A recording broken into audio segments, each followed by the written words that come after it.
smoking your cruiser over. Yo, Lisa McWinning here. So I'm not feeling very well. Like I told you, I supplement um, my food sources. I buy some groceries and then I supplement it with some, um, some resources from the food bank. And wow, do I feel sick? Really sick. I think I mentioned that I'm not sure if the expiry dates are being checked properly, or like I said, since COVID, I've had a very difficult time with, um, with the possibility that massive amounts of people are being removed from the planet because the resources on the planet aren't sufficient enough to sustain everyone long term. Just I can't explain. Um, this is like I said, I'm a pattern person, and now there's nothing about COVID. And 4 years ago they were saying the deadliest virus in the world was on the planet and killing everyone, and now it's gone. Like that I know of, viruses. There's no cure for viruses, so I'm not really sure why the deadliest virus in the world just somehow vanished. But so it was because things didn't logically make sense to me that I battled against the um, powers that were insisting on masks and vaccines. And now massive amounts of people are experiencing memory loss, which is being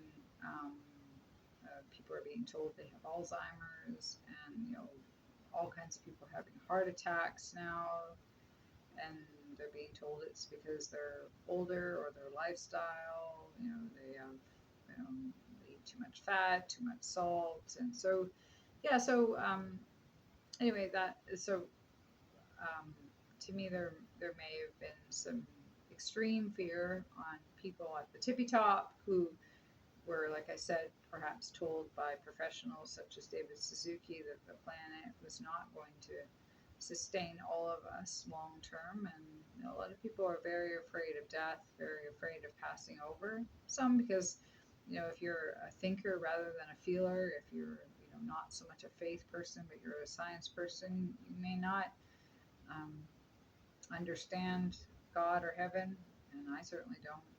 That's probably one of the reasons why I'm still here. I have no idea where I'm going. Do I just wake up somewhere else, go to sleep, and wake up somewhere else? Like when you're in a blackout, you drank too much, and you wake up the next morning and go, "How the fuck did I get home?" I don't know.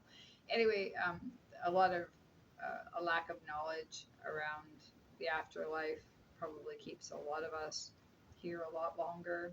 Obligation to family, you know, not wanting to leave children by themselves because we don't feel they can take care of themselves emotionally, physically, spiritually, financially, whatever the reason. I mean, I was told early on in recovery that, we're exactly where we're supposed to be. So if we're still alive, then we're exactly where we're supposed to be.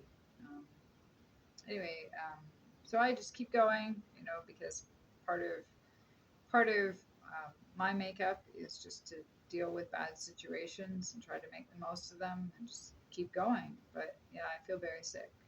The food I got yesterday from the Gulf Food Bank is not good. So I set out a warning to whoever's eating food from there. Just be very careful. And yeah, if you feel strongly about it, then contact the health board. Um, the it's called the Board of Health. I think it's the Board of Health and Education actually, but yeah, and keep samples of what you've eaten.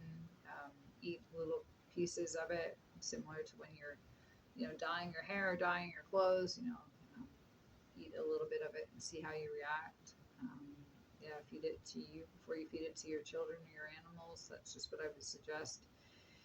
But the real reason I'm posting this is because I smoked cigarettes for 18 years, and I started when I was 16 after um, my dog was put down while I was away. I was 16, and I don't know what happened. I never really got it together enough to ask the details. All I know is I came home from a trip from Western Canada with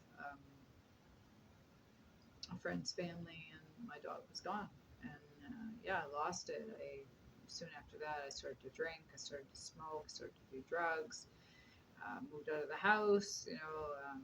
Yeah, it was my dog was my world, and anyway, so I started to smoke cigarettes, and I found even a year after I started smoking cigarettes, I could no longer stop. I lots of I could quit whenever I want. I proved to myself I couldn't quit whenever I wanted, so I ended up smoking um, for 18 years, and I lived with someone who was also a smoker, and I heard that that 7 minute with if a smoker sees another smoker light up a cigarette within 7 minutes, that other smoker will light up uh, a cigarette as well. And so I lived with a smoker, and by the time both of us moved out, separated 4 years later, we were both smoking 2 packs a day. So that was 50 cigarettes a day. And then, yeah, I moved out. Um, I don't know. Anyway, I tend to quit things on my birthday. It's an easy day to remember. Usually that's why it is. It's an easy day to remember. And so I set a date 6 months in advance, um, so whatever 6 months before September 27th is. And I thought about it, mentally prepared. I talked to people about it, said I plan on quitting cigarettes on my birthday. And so for 6 months, I thought about it. I talked about it. About a month before my 34th birthday, I started to try and cut back, in preparation for quitting. I was not very successful, but it gave me some idea what life would be like without cigarettes. And then on my 34th birthday, um, I put the cigarettes down. I still had 3 cartons of cigarettes in the freezer because I tended to buy them in bulk to make sure that I had enough for the month. And I put the cigarettes down, and for 16 and a half years, I never picked them up again. And that night when I went to bed, the day I quit, I woke up with nightmares because I thought I was going to die. I don't know if it was from withdrawal. I don't know. Either way, I felt like I was going to die. And but I stayed stopped. I didn't pick up another cigarette for 16 and a half years. And then what happened? Yeah, I started to feel very persecuted in my community. I found that people I had known in recovery circles were offering me cigarettes, who knew I didn't smoke. And these are people that e-cigarettes, even. I mean, when I smoked cigarettes, I may offer someone a cigarette for my pack. I may even offer someone I know really well a haul off of my cigarette, but it was generally someone I was in a relationship with. We were swapping spit anyway. So, but I didn't normally offer my friends puffs of my cigarette. When I was a teenager, I did because nobody really had cigarettes or money, so we tended to do that then. But when I got older to be an adult, I didn't offer people hauls off my cigarette. Um, if I had one to give, I would give or say no, but I generally didn't offer someone a haul off my cigarette. Um, and then I started to find that people were offering me holes off their cigarettes, including their e-cigarettes. And one day, I was feeling particularly vulnerable, and a man that I was, somewhat attracted to offered me his cigarette, and I took it. And so I started to smoke for a few weeks, and I literally thought I was being chased by the devil. I kid you not, like I was in my home, and you know, um, talk about spiritual warfare. Like I was in my home, and at that point, I knew beyond a shadow of a doubt um, that with my income level and the amount I was smoking, that I would be prostituting myself within half a week to pay for cigarettes. That's how badly addicted I was when I picked up again. So I ended up, leaving my home and ended up in a Homewood Health Center, and I that you can't smoke there, so I no more cigarettes. And I read a book that I had picked up years ago. Even though I had quit cigarettes, I couldn't finish this book called Allen Carr, The Easy Way to Stop Smoking. Allen, Allen, Carr, Carr, and it's called The Easy Way to Stop Smoking. It's literally like this thick, and the one I bought, I think I got it from the library in the Homewood. The one I got actually had like cartoons. It was had pictures in it, like cartoon type pictures, and I managed to finish it in like an hour and a half, and I haven't picked up a cigarette since. Um, However, I have had lots of cravings too, and when I when I was early in recovery, I had a sponsor who used to use, she quit smoking, Lisa P, and she used a dowel, so basically a small piece of wood that was cut to about this size. And so when I was in jail, I would take the brown paper from our garbage bags and I'd roll it up, um, or yeah, a pencil because they give you those little golf pencils, and I would pretend I was smoking.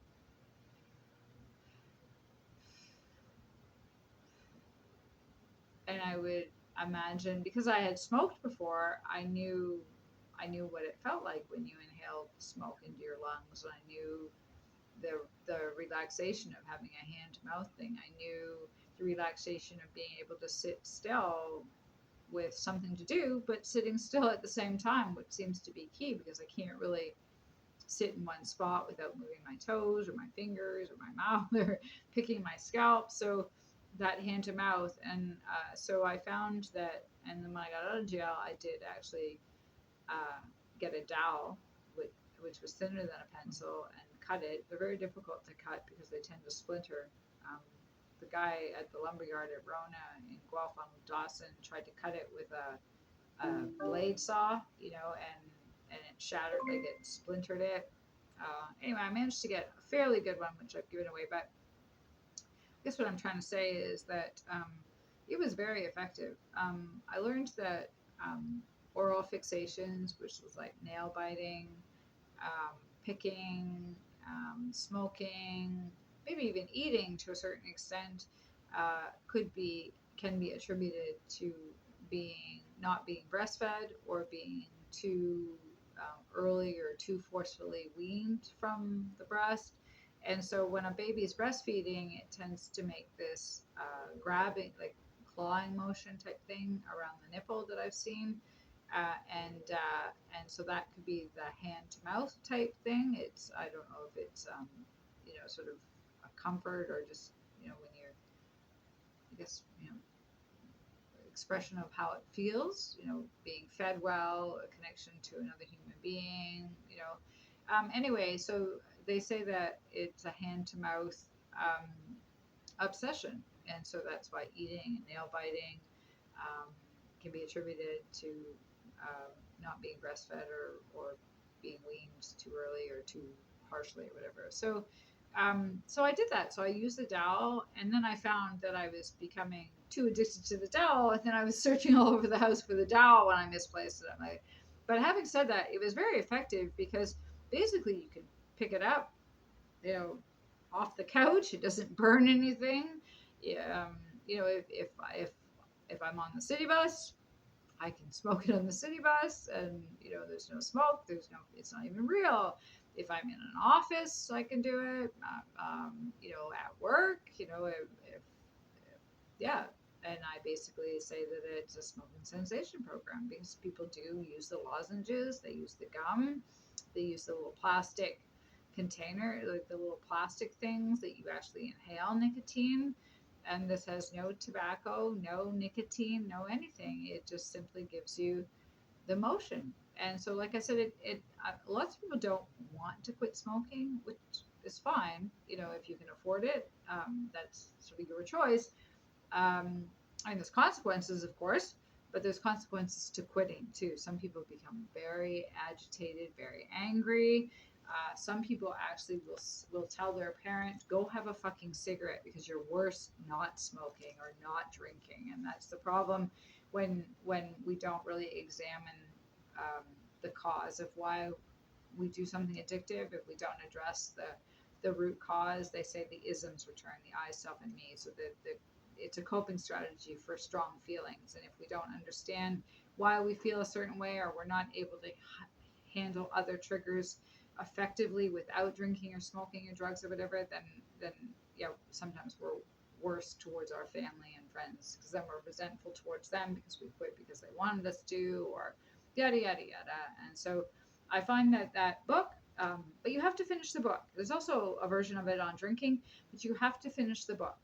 Um, my mind started to want to do the escape thing. Oh, I'm going to go and eat this. I'm going to go and read this. I'm going to go to the bathroom. I'm going to have a shower. And I had to tell myself, just finish the effing book, right? And if I force myself to finish the book, even if you have to have someone read it to you, or just finish the book, and see what happens. And because it's hugely successful, and actually it's not complicated. It doesn't have complicated language. It just actually just somewhat your mind to go tweak. I can't survive without cigarettes, and this book basically tells you yes you can, and that's about all it does, is tell you yes you can. And it not even so much in so many words. It's just your mind will rebel, and all you have to do is finish the book to get it to maybe I can. And there's no pressure. You pay $10 for it. It's available at on order at the Bookshelf Cafe downtown Guelph. It's $10, $9.99. And the Dow, I think I paid $3 or $4 for it. It makes like 20 cigarettes if you cut it properly. If you manage to cut it, I don't know what you could cut it with. I can't even imagine it. It was maybe an X-Acto blade or something might be easier, a small X-Acto knife. And saw it with a small X-Acto knife. But yeah, if you're someplace, if you're at work and you work 12 hours and you can't get out for a cigarette, I found that even holding it in my teeth, if I couldn't actually make the smoking motion, even having it in my teeth while I was doing something else was effective. So even if you're somewhere where people are saying that's triggering, you can't be smoking that, then try holding it in your teeth. The only downfall I found, which could be why lung cancer actually happens, is if I inhaled too deeply, I could actually feel like sickness on my lungs. And so I'm wondering whether cigarettes, it's not so much the nicotine or the chemicals. I mean, that can't be helpful, but I'm wondering if it's actually inhaling too deeply that causes like lung cancer from cigarettes, to be honest, because I was wondering while I was smoking this down, I was like, I wonder if I could give myself lung cancer with this stupid thing, because I was inhaling so deeply that it was actually, I don't know, it was this weird sensation in my lungs that felt very sick. So yeah, so just be careful of that. Just be aware of that, because, yeah, maybe do some research on whether, inhaling at that depth can actually cause, injury to your lungs. So that's what I wanted to say, because not everyone wants to stop drinking. The other thing I would say is that if you're holding a party, I mean, I think I was taught in recovery that if you go to a party where there's going to be drinking or drugs, and you're not comfortable participating in that, or even cigarettes, um, bring along your own beverage. If you have a drink in your hand, most people won't ask, "What are you drinking?" and say you need alcohol in that. Some people will, but most people won't. And a good host will say, "Can I get you a drink?" I'm good. I brought one or something. I went to a party once and I brought a 6-pack of those tiny little cherry Coca-Colas, because I'd never tried them. And I don't usually drink cherry Coke. I never tried them, and in cute little bottles. So I brought a 6-pack and I put them in, they had like a kid's bath with the ice and the water, like some people do to keep people's drinks. And I unpacked them and I put them in there. I did bring the host of the party was a drinker. He was a very large man, and I bought him out of the grocery store a very large beer bottle with a long stem. It was like twice the size of the regular one, with a big bosomy or a blonde on the front. It was a cartoon, like a hand drawn, like a caricature of a big bosomy blonde, and I thought he might appreciate that. And I bought him a great big bottle of beer, just one, because I don't necessarily want to encourage people to drink, because I don't necessarily agree with it personally. But he's the host and he's a drinker, so I bought him a great big bottle of beer, and it looked normal in his hand because he's a big guy. And then there was a young fellow there, a child. He was maybe 10, and he didn't have anything to drink, so I offered him one of my little cherry Coca-Colas, and I said, take it to your mom or your dad and make sure that they check it over. Because some people will feed your kids alcohol or things that are inappropriate because they don't think it's inappropriate, but maybe to you, you disagree. So I got him to take it to his mom and his dad to check it over and make sure it was something that they approved of. And so, yeah, and then I left, and I didn't take the four that were left, so the host got to put them in their fridge for someone else. So, yeah, and I've been to, bars to go dancing. I'm a salsa dancer, so I've been to bars to go dancing. And, the place I went was called Rise and Shine in Guelph. It was held by that young man's father, Ty, and his wife. And, yeah, they had some, imported drinks from Trinidad. He was from Trinidad, and they had these like little bottles that were some sort of lime beverage or whatever, and they were $1 each. And so I gave the bartender a $5 bill and took 5 of them out and put them on the table. And again, people that didn't drink or didn't want to pay $6 for a pop or something, I left them on the table and offered them to people who didn't drink. And funny enough, that man that invited me to the party, I gave him one. And yeah, so if you offer something other than alcohol at your party, some people will take you up on it, or they may drink one or two of their own and finish the night off with something non-alcoholic. I find a lot of it is peer pressure. A lot of it is needing to have something in our hands because it reduces anxiety. Not just the alcohol, but having something to do when you're nervous talking to someone. You pretend to drink or smoke or get up and walk away. Things like that. Like it's better to have a non-alcoholic something. Kids, and I've been playing with drinks. So I made this drink, which was like, so say like a glass of water. I put some lime juice in it, so either a wedge of lime squeezed out and dropped in the lime, and what else was in it? There was a little bit of non-alcoholic vanilla extract, but I actually just got a bottle of this vanilla syrup that you can put in vanilla steamers or in coffee or whatever, but I like them in vanilla steamers or warmed milk. And it's basically just a syrupy vanilla flavored, so you can put a drop in that in the water. I don't know if there's anything else, but it actually was a very nice drink, and it's mostly all water, and it doesn't cost very much. Same with Shirley Temples, which is basically 1 part orange juice, 1 part ginger ale, and 1 part grenadine. And grenadine is basically just an orange, a red syrup that you can buy from the grocery store. It's non-alcoholic. It makes a great punch, just those 3 ingredients, a big bowl of Shirley Temple. I think you'd be surprised how many people would take a sugary beverage over an alcoholic beverage. It can do somewhat the same thing in the sense that it gives you a bit of a jolt, makes me feel better. A sugar is a drug still, and it makes me feel a bit better. Again, you might have to monitor people for overdoing the sugar, but yeah, like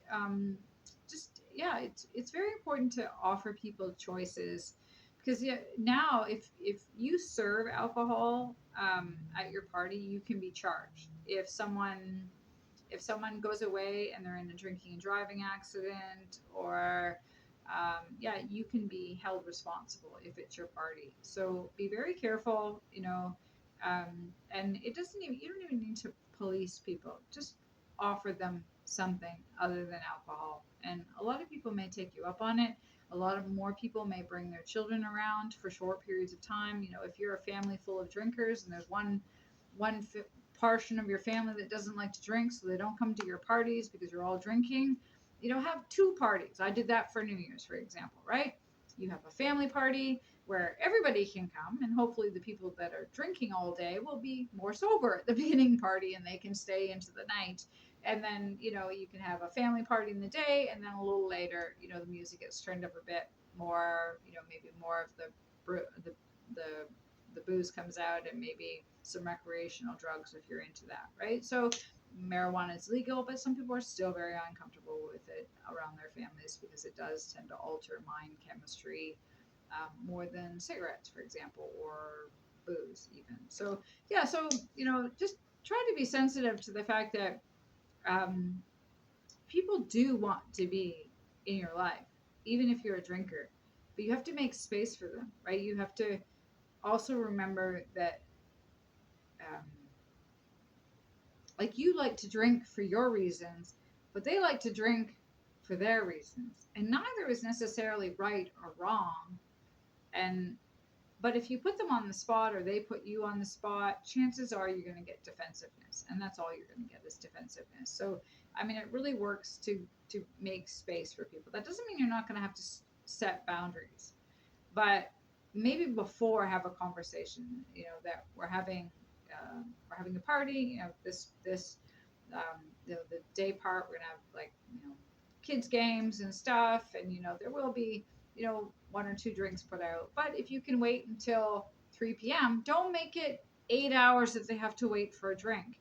Be realistic. If people have a problem that they drink a lot, especially socially, if they're very socially awkward, asking them to wait 8 hours before they can have a beer to calm down, or like calm their nerves, you're gonna send them into a tizzy, right? And you're gonna get closet drinking. You're gonna get them causing a fight so they can go somewhere else and drink. Like, you're gonna get them. You're gonna find them in your basement, like like inhaling coke off your toilet. Like, yeah, people often drink and use and smoke and stuff because they've experienced uh, a lot of pain, a lot of grief, a lot of sadness, a lot of anxiety. And yeah, it's not because they're bad people.